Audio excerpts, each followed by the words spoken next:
welcome to Scrolls of Flayed Flesh again. This episode I will be eating eyeballs of elves. Num num num num num num num num num. Num num num num eyeballs. Sorry. I'm going to be reading a sample from the second Splatter Elf story, entitled River of Blades. It is over here. I have a bad time with understanding direction.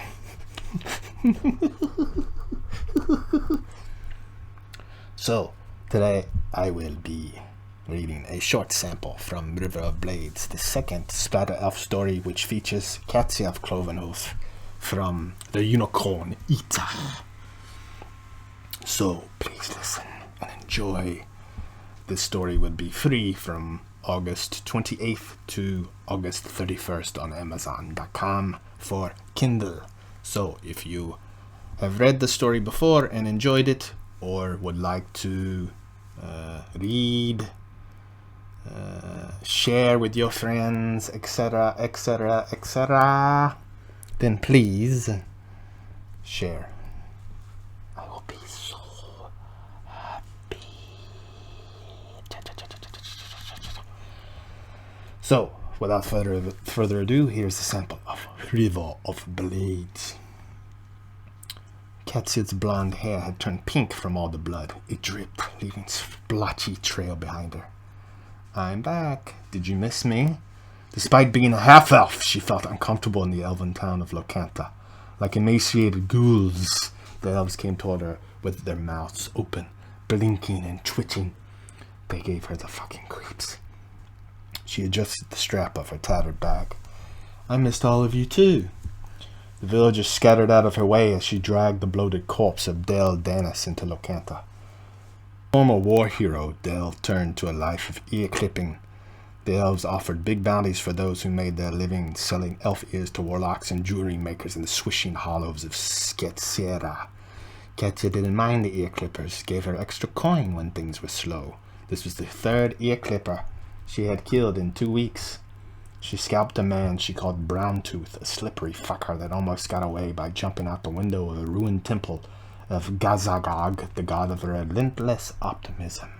Grabbing a handful of Browntooth's matted hair ended that plan. He hit the ground. His scalp stayed. Good memories. Word was, Dale massacred a dozen elves on the road to Limp Leaf. Wasn't much left of them but pulp and their formerly luxurious hair. Most of the blood on Katya was Dale's, but he managed a good shot to her back with his bone hammer. A thorough massage from the local witch doctor and a hot bath would lift her spirits. Walking miles covered in blood had a way of pissing her off. There, Katya dropped Del face down with a wet plop. Blood spread out from his exposed skull. Del Danis as promised, and in record time. Now where's my reward? Crone Orty, a shriveled-up elf with grayish skin and stringy black hair, rashed her cane against the ground. As the village's elder, she had sent out the bounty for Del. How did you kill him? A sword, Katya said, pointing to Wyvern Heart hanging from her belt. A beautiful sword, I might add. You know, like the one you're going to give me for killing him. I believe it's called Serpent's Kiss. We wanted his head smashed in, the crone hissed. Did you not read the bounty we posted? Dead is dead. Why does it matter if his head is smashed in? It's what we asked. I don't see the... Del moved. Katya scratched her head. Did he just fucking move? Crone Orty nodded. Yes. Are you sure? I mean, I stabbed him numerous times, slit his throat, and scalped him to make sure he was dead. I thought about gutting him, but I figured that might be too much. Dale's skull cracked open, and tiny, probing fingers pushed away fragments of bone and brain. A clear, bulbous head poked out, milky eyes creaking open. From its long, floppy nose and cat-like ears, Katya imagined it to be some type of imp. The creature sucked in air in short, staggered breaths. It had a pathetic squeal, exposing red, needle-like teeth. The fuck? Katya recoiled, hands scrabbling for one of her swords. She whipped a gin stream from its scabbard, the smooth, sapphire-crusted blade glistening in the red sun. She held it in front of her as the imp licked brain matter from its claws with its thick green tongue.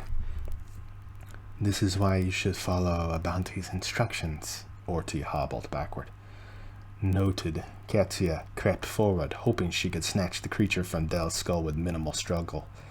Easy now. Let's play nice. A mistake. The creature sprang from Dell's skull like a mad rabbit, showering the gathered crowd and brain matter. It skittered around their legs, chomping and grasping with sticky claws. The monster spat blood and squealed as it leaped at the crone's face. She hit the cobblestones and it crawled all over her body like a merrick spider. Orty swatted at the monster with her knotted cane. Kill it! It's a Barugian Cerebrax! Katya sprung into action, swinging her glimmering sword. The imp did a backflip and cartwheeled out of the way. A foul green mist pumped from its mouth. It reeked of old fish and rotted pine, even a slight hint of something else. Cheese? Don't breathe it, one elf tried to say, but it was too late. His eyeballs oozed out of his head and leaked across his cheeks like green slime. Katya held her breath, eyes wide. The male elf's head shriveled up, arms and legs withering like bad crops. He looked more like a rotting squash than an elf. Other elves fell victim to the mist, but Katya kept backpedaling until it dissipated. The Cerebrax skittered away, slinging blood from its claws. The squealing faded, leaving only the moans of the wounded. Katya bent down to help the old crone up. How much are you going to pay me to kill that?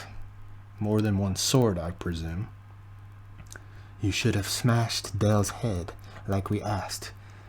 Orty knocked away Katya's hand. Don't you even ask if I'm fine? Sorry, your eyes aren't leaking out of your skull. I assume you're fine. Luckily, only newborns are capable of using the mist, Orty said. Yeah, real lucky. Tell that to your fellow townspeople writhing on the ground. Katya pointed toward a group of people slowly dying, scratching at their faces. Am I getting compensated for my work or not? I have a collection of my own, and it's not elf ears. Oh? Katya hawked up some phlegm and spit it onto Dell's cracked skull. Swords. I collect swords. Serpent's kiss, remember? You'll have to do more than incorrectly kill one ear clipper for us to give you our town's treasure. Fuck you. Give it to me. No. No. I have other swords. Did you forget that? If you're just going to chatter mindlessly and give idle threats, then be on your way. We have bigger problems to deal with. I'm here for more than just one sword, Katya said. I told you know where the River of Blades is. The crone huffed. Bah. Bah? You a fucking sheep or you know something? The crone hobbled away. Why would I tell you anything? Katya stepped in front of Orty. Because you want that Cerebrax dead and I'm the only one that can handle it. It, Orty cackled, putting her skeletal hand on Katya's shoulder. There are hundreds of them. Killing one is like killing one ant. You've accomplished nothing. So what are you saying? There's a family of these things? Not a family, half human. A colony with a mother. One mother birthed a whole colony? Must hurt. Either that or she's big. Really big.